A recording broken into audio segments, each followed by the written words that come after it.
Jeigu kalbėti apie VSN4 metodiką, emocijos pacientų čia būna pačios stipriausios, nes turbūt kiekvienas galime įsivaizduoti arba esame matę viešoje erdvėje, elektroninėje erdvėje pacientų nuotraukas prieš ir po. Pokytis yra kardinalus per ypatingai trumpą laiką. Pacientai iš tiesų ateina norėdami šypsotis, ateina norėdami valgyti laisvai, bet emocijos pačios didžiausios, patys didžiausi atsiliepimai būna iš artimos aplinkos.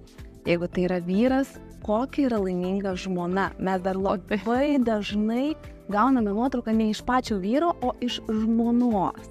Arba pavyzdžiui, esame turėję atvejų, kada iš tiesų pacientas pirmą kartą į kliniką atėjo labai nepasitikinti savim.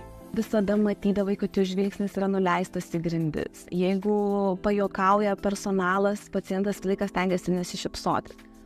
Po metų atidarimas durų, eisena, žvilgsnis ir visas paciento pasitikėjimas savimi yra visiškai kitoks ir galiausiai jisai atvertė mums telefone nuotrauką savo naujos antros pusės. Tai vat iš tiesų tai yra tos istorijos, nuo kurių dabar kalbant eina šiurpuliukai, nes iš tiesų žmonėm pasikeičia gyvenimas iš esmės.